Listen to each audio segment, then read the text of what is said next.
Have you ever spent years being loyal to someone, only to realize they were slowly destroying your life? My name is Daniel. I'm 56 years old, and for most of my adult life, I worked as the operations manager of a small manufacturing company. I'm not rich, but I'm steady, reliable, and I take pride in doing things the right way. For 22 years, I worked under a man named Richard. To the world, he looked like a respectable owner, but behind closed doors, he was careless, selfish, and always looking for someone else to blame.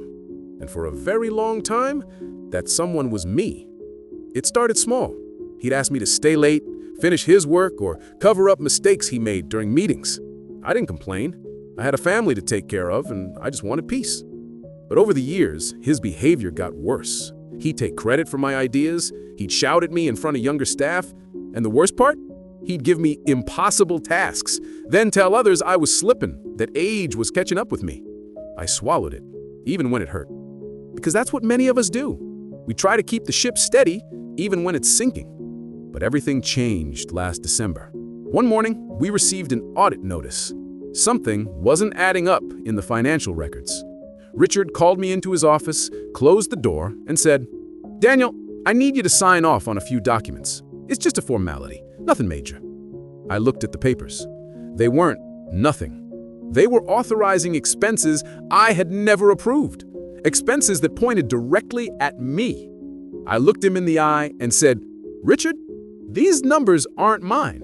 He didn't even blink. He just leaned back, folded his hands, and said, "Well, it'll be easier for everyone if they are." That was the moment I knew. He wasn't just careless. He was trying to make me the fall guy for something much bigger. And at 56, after giving my entire career to that company, he wanted to throw me out like trash. I walked out of his office quietly, but inside, something cold and sharp clicked into place. If he wanted a fight, I would give him one. I didn't yell, I didn't threaten, I didn't panic. Instead, I spent the next 3 nights going through every email, every report, every message, and every decision I'd ever logged. I organized everything into a clean timeline. Then I dug deeper. Remember all those late nights where he made me fix things? Well, I kept copies. I kept notes. I kept everything. He never knew, because people like him never think the quiet, patient ones are watching. By the end of the week, I had a full folder proving he had been moving money between accounts, hiding losses, and using my name as a shield. And then, the audit day arrived. Richard walked into the meeting smiling like he owned the building. He tried to start with a speech about loyalty and teamwork, but the auditor stopped him and asked me to speak first. I opened my folder, placed it on the table, and said only one sentence. "These documents will explain everything." I watched the color drain from Richard's face. He tried to interrupt, but the auditor told him to sit down.